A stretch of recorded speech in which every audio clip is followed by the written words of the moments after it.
What's up guys, NepentheZ here and welcome back to another episode of The Road to Glory, where today we are taking this delightful team into the weekend league for the final 10 games.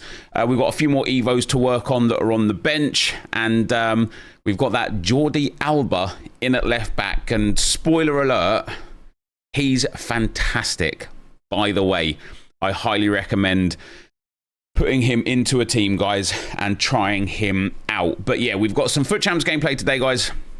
Lots of it, and then FUT Champs rewards at the end.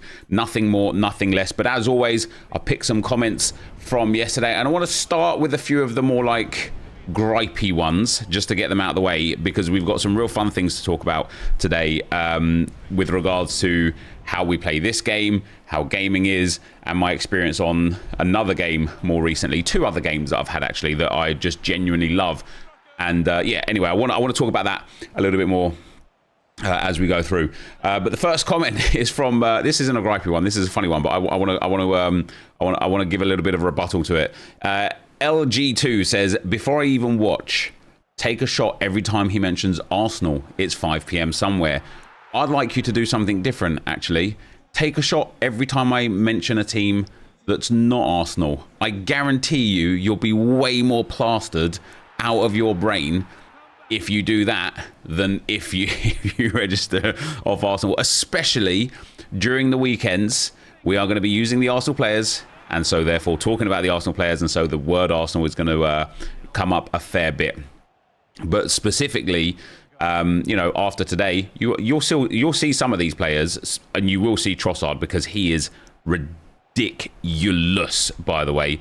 But yeah, specifically, you will see way less of these players. I really want to build a team. I want to do that Lukaku SBC. I kind of wish I saved the Musiala Evo for him because he looks cracked in it, but I've put that on Gale now and she looks cracked as well.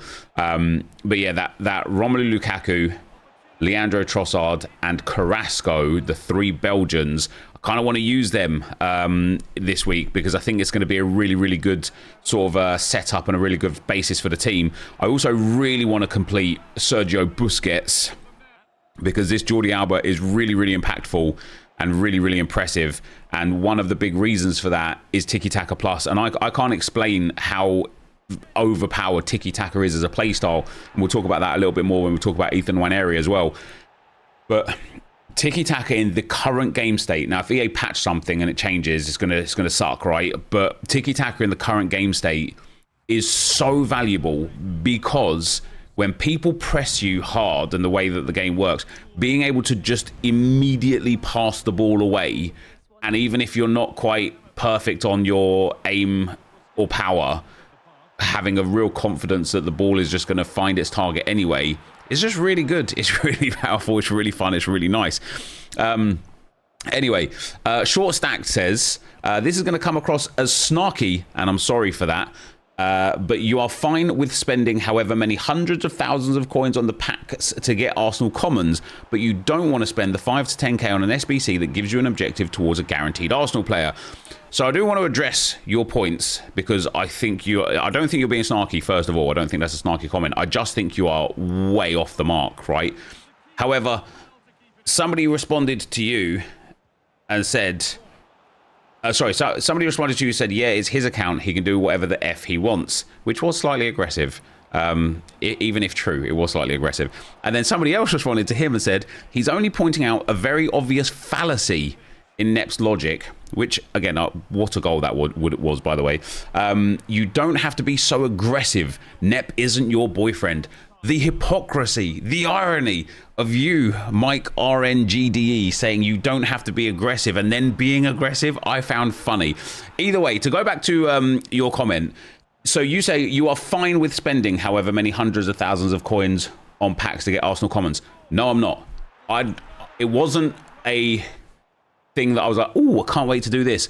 I would much have rather packed them for next to nothing out of a regular standard pack weeks earlier than spending 45,000 coins per pack. I would have much rather done that. It wasn't a case of being fine with it, but a case of this is one of the best opportunities to be able to do it. And as I already explained a few times, I think with these provisions packs, they offer you significant value in other places. So it wasn't hundreds of thousands of coins that just disappeared. It was still value added into the club. The second thing is you say you don't want to spend 5 to 10k on an SBC that gives you an objective towards a guaranteed Arsenal player. Correct. I don't want to spend a 5 to 10k. Similarly, how I didn't want to spend the hundreds of thousands on the provisions packs. It's just something that I did when it came to it. So the whole point of me talking about the Romanian player and that specific SBC wasn't I don't want to spend 10k because I really want... I'm not going to get that Miles Lewis Skelly. It was more of a, whilst the SBC is still there, I don't want to spend the coins because I can potentially pack one of the players that is needed, and therefore I wouldn't have to spend the coins. It wasn't I don't want to do it. It's I don't want to do it yet. And obviously, because that MLS isn't available to be completed yet, up until the SBC expired, I was in no real rush to complete it. And so I was just waiting to either see if the price came down of like specific players or if I could pack them. So I just wanted to kind of clear that up. And there was one more comment about the Romania SBC. Owen says, you can do the Romania SBC a lot cheaper. Just get 2 Romanian silvers from the same club and the rest one nation. That's what I did and it cost me 1900 coins. Literally, so I have completed the SBC now, by the way. I don't think I showed it in here. I went and bought that guy from the CSL, and because I packed one of the silvers, I think, and so I packed a silver centre back, and it just changed everything the way I did it. But as soon as I submitted it, I was like, oh, why didn't I just go and get like 3 silver Romanians from the Romanian league that are like 1,200 coins, and then just put the yeah. Anyway. I could have done it way cheaper. I did it in the end. I spent about like 7,000 or 8,000 coins on it, I think, but I could have done it a bit cheaper. Just wasn't thinking.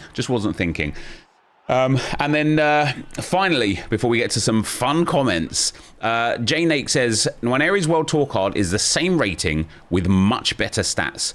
Just one different playstyle. You shouldn't have put this in fast like a Dharma Evo on him. So I had a look because I was like, well, first of all, and you'll hear me talk about this actually at the end of the video when we go for the rewards. The Ethan Nwaneri Evo that I've got here has felt outstanding. The Ethan Nwaneri World Tour cards did not feel outstanding. So when you wrote that comment, I thought, are they basically the same? Like, why would I enjoy one of them way more than the other one if the other one is technically better and has better stats and is the same rating? And so I had a look. And the playstyles that you spoke of, there isn't only one different, there's 2 different. The World Tour card has got Rapid and Ping Pass different, and then Finesse Shot, Technical and Quick Step the same. And the Nwaneri that I've got has also got Finesse Shot, Technical and Quick Step, but actually then has Long Ball Pass, and this is why I think I feel the big difference there, has Tiki Taka. I genuinely think Tiki Taka is so good in this game that playstyle change alone from Ping Pass to Tiki Taka for me makes the world of difference. I don't know if it is definitely that, but I also looked at the stats, and you are right to a degree. The card that I've got, the Scream card, the Screen Nwaneri, has got quite a lot less shooting, but he's got 1 more dribbling stat. He's got 5 more pace points, and the passing is almost identical. He does have 6 less stamina, but I actually think higher pace, higher dribbling, quick step, tech, same skill moves, weak foot. He's got better rolls at right mid, which is where I'm playing him. I actually would disagree and would suggest that the how have I scored that, by the way? Would suggest that the Scream version I've evoed is better. Especially because of that pace, you know, like I will stand by the fact that I don't feel like I'm a pace merchant, right? I don't play this game based on pace. I don't really work too heavy towards pace. My strikers are never based around 95, 96, 97 pace. However, when I do have a fast player like that Nwaneri, you notice it. And I've got, I think I've got engine on him as well, which gives him even more pace. On the flip side, on the other side of the field, I've got that Gabriel Martinelli, who's also got like 91 or 92 pace. I've got a Maestro on him, and he doesn't feel fast. He feels a bit slow, a bit heavy, a bit lethargic, actually. So yeah, I would just contest that. And I don't mind. And we're gonna talk about this. We're gonna get to this point with is it with Zubamendi here? No. Somebody did leave a comment in the comment section about putting the, what's it called, the big man, whatever it's called, Evo on Zubimendi, even if I then have two versions of Zubimendi. And I kind of don't mind having two versions of the same player based on Nwaneri and, you know, his Scream version, Evo, and now his World Tour version. Zubimendi has already got an SBC, and I'm probably going to put that other Evo on him. And then also, like, my Miles Lewis Skelly, I've been working on a lot. I'm really trying to focus on building up his stats without building up his overall. And now we're going to go and get this objective Miles Lewis Skelly, and I'm going to have two versions of him as well. And so I actually just think we're going to end up having a couple of versions of each player. And I don't mind that. In the short term, it's pain, right? But I actually think this year, especially with Gauntlet and things like that, I think in the long term, I really like the fact that we're going to be able to like create two versions of the same player. So the Ethan Nwaneri Scream card, I can now really focus a bit more pace, a bit more dribbling where possible, maybe get his skill moves on weak foot up if possible. I can maybe do a, like, you know, focus on certain play styles that are more akin to that wide midfield role. And then the World Tour Nwaneri, I can focus on as a centre mid. You know, his shooting is a bit better, his passing is marginally better, his physicals are a bit better, his pace is a bit slower. So maybe we can keep working on him as a centre mid and kind of just like develop both of them at the same time and do that with all of the players that we've got two variants of. I don't think that's a bad idea. So it could be quite fun. Brad H says, Nep, idea for you. Make separate squads for Arsenal women's and men's teams so that when you're doing SBCs, you'll always be stopped by that message of players in your squads. Yeah, you're so right. Like, I'm actually gutted that I've sent that Mosquera into an SBC. It makes me think, what if I've sent other players into an SBC that I was saving for things and I didn't even know? Have I put some of the Silver Stars, the Silver World Tour icons in to SBCs? I don't think I have. But yeah, I really do need to... I really do need to get a couple of squads made up. It's just a ball ache to make squads. It just is. And even with like a full Arsenal men's team or a full Arsenal women's team, I still think that there's too many. That was blatant handball, by the way.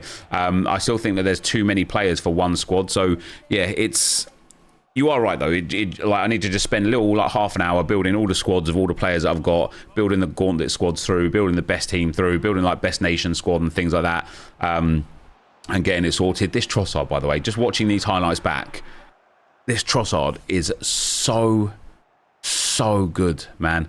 He genuinely, he is probably the best player I've used this year on the game. He is just so good. 5-star with some really good stats and stuff, man. He is just good. We've got a couple more comments to go. We've still got a bit of time, which is good. Now, this next comment is from Firefox. He says, esports and the pro scene have done way more harm than good when it comes to online multiplayer games. It has all but removed the ability to just casually play anything. This has been a thought that's been going around my head last year a little bit, but this year specifically more when EA took, what a finish that is, when EA took like some pros out to Vancouver to get their feedback on the game. And when they're talking about listening to like the community and kind of making changes based on the vocal community, it's not for me to say what I want in this game is right or wrong, right? Because I think most people want this game to be played the way that they want the game to be. It's the same with pack luck and things like that. People are like, oh, pack luck's terrible, I want good pack luck. You don't want good pack luck for everyone, you just want good pack luck for you. Because if everyone had good pack luck, everyone would have this massively insane team, and then you'd be complaining that everyone's got a great team and the game's boring. And it's the same with gameplay. Like, you want gameplay that is suited to you, and other people want gameplay that is suited to them, right? However, I find it very strange that EA would lean so heavily into trying to build a game based around such a small portion of the community. I always think about like myself and how I played this game, and I'm a hardcore player. Maybe I'm not so good at the game, but I'm a hardcore player, right? And I always think about things I want in the menus where I'm like, why don't we just have things that are good for me as well? And it's different in the menus. It's really easy for EA in the menus to give content for casuals, for slightly more than casuals, for hardcores, for ultra hardcores, because they can give you an SBC that is really easy to complete and an SBC that is really hard to complete. They can give you an objective that is really easy to complete and an objective that is really hard to complete. They can give you a tournament that has a limited number of entries, making it a bit sweatier, and unlimited number of entries, making it a lot easier for casuals to complete, right? In the menus, they can cater towards all different user bases. They probably don't, or at least if they try to, they don't do it very well. But in gameplay, they can't. They can only, like, they just make it to, like, can only make it. They can't make, like, I know they've got the authentic and competitive gameplay and authentics, like, outside of Ultimate Team. But when it comes to inside Ultimate Team, they can't give, like, I can't go into this champs game and have a different gameplay to my opponent just because I want a more casual experience and he doesn't. They can't do that. And so it does, like, it really, like, it's really peculiar to me that they do things in this game and create skill gaps in this game for the ultra elite, which like in turn kind of really is really detrimental to the play of the casual. And casuals not only are there's way more casuals on this game than there are hardcores, but they also spend typically more money because they don't have the time to grind the game and get the things by grinding. They just go in, you know, oh, Friday night, paychecks in, let's go and buy a couple of packs out of the store, see if we get something good, nice, play a couple of games in Rivals, probably don't pick the game up again until the next Friday, right? That's how a casual would typically play. Obviously there'll be, like, you know, not every person is the same, but you know, just as a general typical overview, that's how it would be. And so it's intriguing to me that EA choose to build this game around the pros. And what's even more intriguing, and what you said, Firefox, about, like, the esports and pro scene have done way more harm than good when it comes to online multiplayer games in general. What they keep doing with, like, adding in skill cancels and speed boosts and animation changes to gain an advantage, that's not football, is it? That is not football. That's not how, like, you never see somebody in real life be faster over a shorter space of time just because they did a step over first. It's not even, like, we've got authentic, competitive, and then I don't even know, like, fantasy, right? And it's like, that's where we're at with this game, kind of. So yeah, very interesting thing to think about and thing to talk about. But the last comment, which is in line with that one a little bit as well, where I kind of really want to end on for today, before we go and get the rewards, is from New to Games. He says, me and my mate were speaking about this mainly to do with FIFA, but also other games, and mainly since Fortnite, how every game has become so competitive nowadays. I'm a decent FIFA player, and on Call of Duty since Black Ops 3, I've got Dark Matter, and I get so little enjoyment on games at the moment. Everyone wants to be the best, which is fair enough, but a lot do it because they want to be a streamer / YouTuber, and although I would love to be the amount of people you play on FIFA who match a pro player and then just go play the weekend league the exact same way, I genuinely close my app when I play someone who passes around the back for more than 5 minutes in the game because I just can't be bothered. And yeah, you're talking New to Games as well about, like, how, like, everything's just so competitive now. Everything is so challenging and so difficult, and everybody is, like, so good at this PvP games, player versus player. Fortnite, you know, you look at, like, the builds now, like, man, where, like, Fortnite went through a phase and then all of a sudden people are building the Taj Mahal in 3 seconds flat, and I'm still there trying to figure out which part of my scroll wheel gets me to the build menu, you know? Like, it got way too competitive. That is why I think gaming is about to change massively, and I think we're going to have a seismic shift. And so I've been playing So Rare for the last 4 or 5 years, which is literally fantasy football, and I love it because although they have leaderboards where you build a team of fantasy football, you can check So Rare down in, like, just go onto my Twitter or something. There'll be a link for So Rare there if you want to, like, test it out and play it. But you build a team. If that team does well, you'll get however that team plays, you'll get a set number of points. You'll get a number of points, right? If those points tally up to really, really high, you'll get a reward on the like competitive leaderboards. But also you have like beat the game missions. If you score a certain number of points, you get a reward. If a specific player gets a goal or an assist, you could get a reward. If a player gets more points than their average points, you can get a reward. Like there's so many fun things, like the whole beat the game rather than beat the player, where it's really enjoyable. Now, one of the problems that we have with FIFA is their beat the game is bloody boring, because squad battles is a ball ache. It is a chore. It is not enjoyable. It is not engaging, and it really does just it's demoralizing to play squad battles, right? So I don't know how EA can bring in a beat the game system that is entertaining and engaging. But the other, just before we go and get the rewards here, I've been playing Arc Raiders since it came out last week, and I thoroughly enjoy it. And I thoroughly enjoy it for multiple reasons. Number one, you got, like, if you die, you lose everything that you got in that round. You keep everything else you got, but you lose everything you got in that round and everything you went into the game with. That gives you some jeopardy straight away. You know, like, do you want to be cautious and try and play a bit safer, maybe a bit slower, maybe get less loot, or do you want to be more aggressive, maybe come in like into contact with enemies, but maybe get more loot or better loot and try and extract and get your gear out? But also, one of the biggest points of the game is there are other humans in the map, but you don't have to fight each other. You can, or you can team up. And one of the benefits of teaming up is some of the robots in Arc Raiders are really, really challenging to beat. It's really well put together game. And all of a sudden, you've got a game now where it's player versus environment, but also the PvP side of things, the player versus player, doesn't have to exist. You can choose to team up. And so all of a sudden, like Nick and I were playing last night, and we met up with, like, I shot at this guy because I saw him. He was just standing still. I must have been looting, and I missed my shot. Of course I did, because, you know, I'm like 75 years old.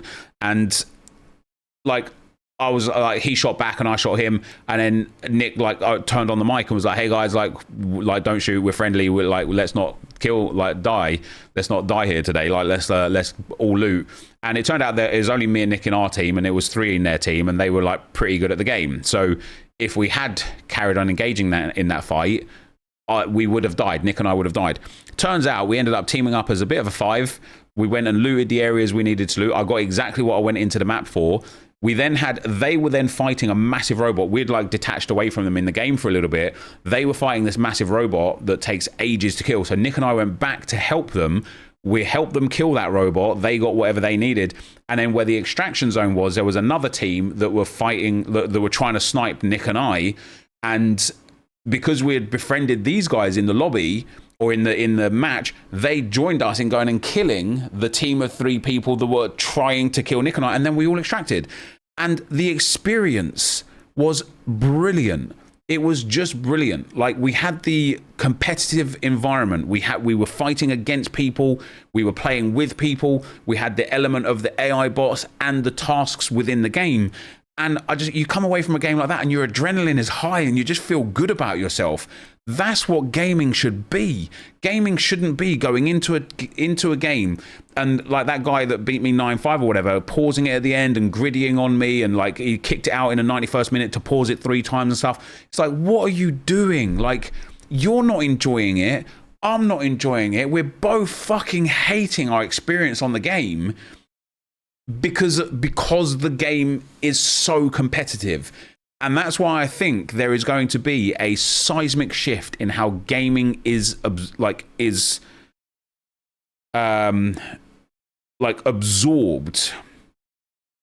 Because once people realize that you can actually have fun on games, and that competitiveness can still be there with fun, I fear for games like FIFA and Ultimate Team, because Ultimate Team does not have that PvP VE experience. It doesn't have the player versus player and player versus environment experience. And if EA don't find something in the game or build a new mode that does have that sort of experience, I think this is going to slowly but surely trickle into becoming a very niche game that people don't really play, because it is just hyper competitive. With that being said, guys, 10 wins on the board. Let's go get our rewards. Inject it into my veins. Guys, what a great performance this weekend for me in Champs. We've hit 10 wins, which is the most we've hit since the game came out. We have literally gone 9, 8, 8 and 8, I think. Well, I can't remember how many weekend leagues we've had so far, but it hasn't been great. This week, I lost.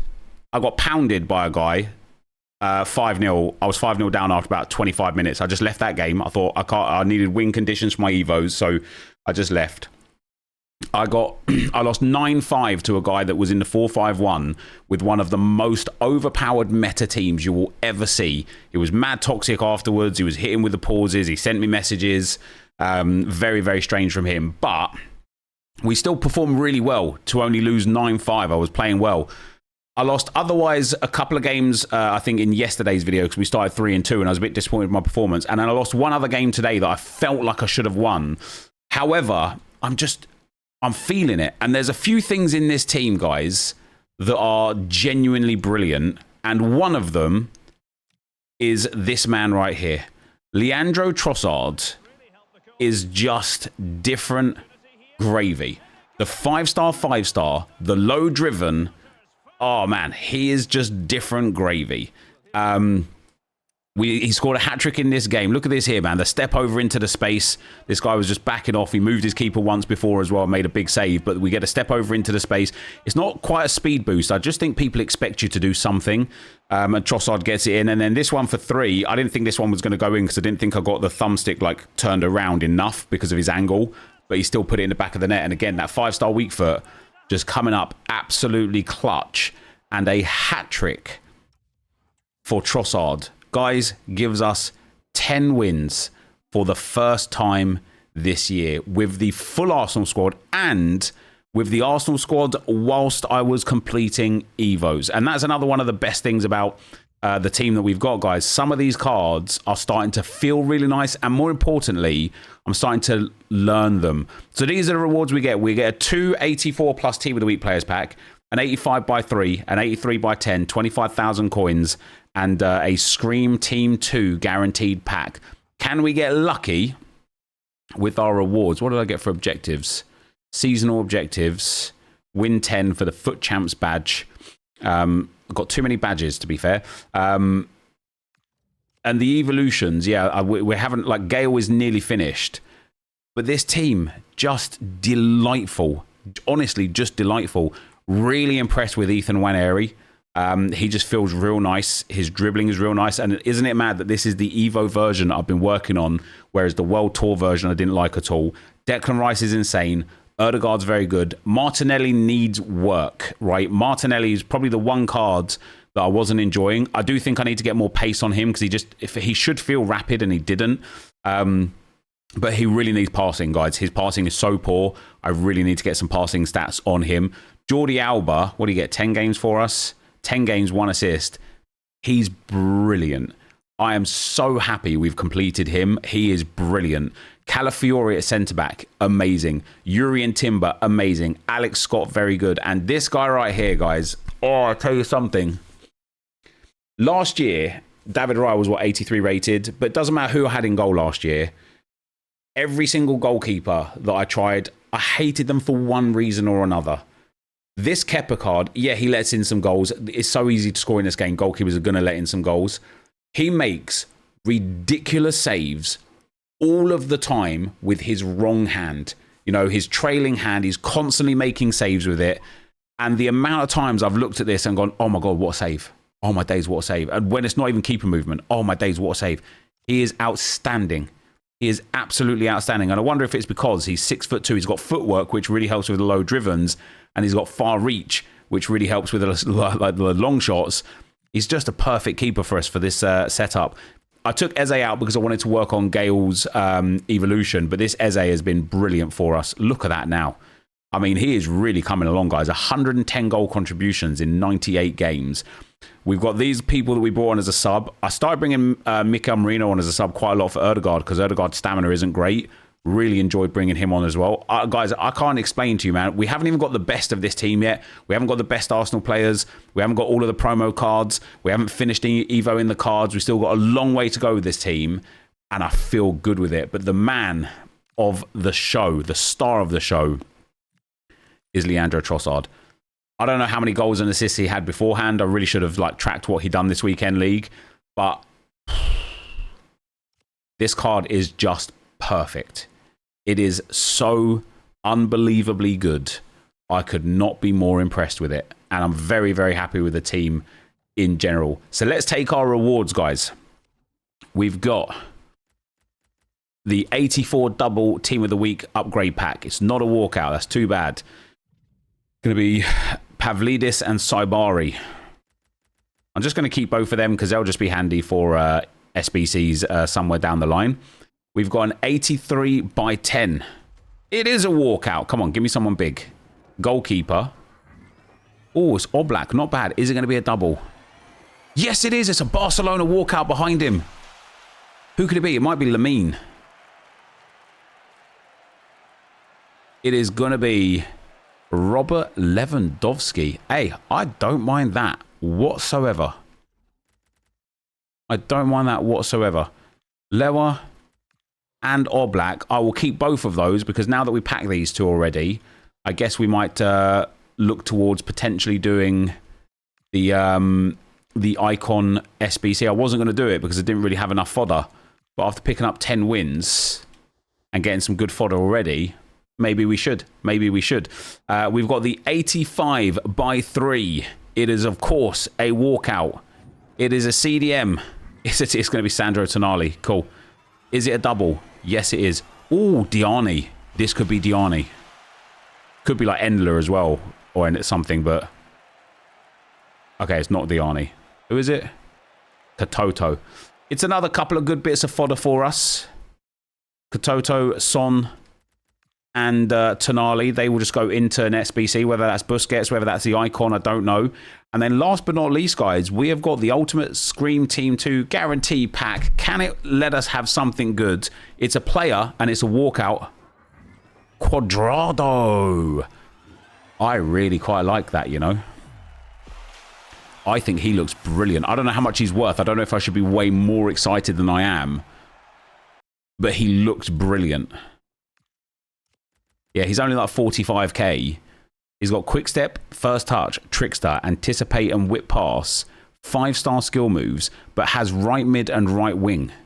Now, with an engine chem style, and the fact he's got winger plus, wide playmaker plus, and wide midfielder plus, at least at right mid, this is a very good card, guys. This is a very good card. All in all, delighted, absolutely delighted with the team, with the way I played this weekend. And you know what? More importantly, guys, again, in that game that I lost 9-5 was a specific one. I just didn't get angry. I left that game at 5-0 because I was like, whatever, I've lost. There's nothing to play for. Normally, I'm sitting there stressing my balls out on it.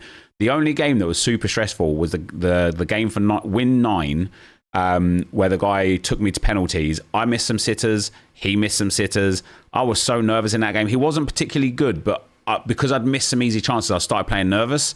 But anyways, with this team, or at least the makings of this team as we went through, with this team, we managed to get 10 wins in champs, and I am absolutely delighted with that. And for today, that is going to be the end of the video. As always, thank you very much for watching. Hopefully you enjoyed it, and I will see you next time. I'm out.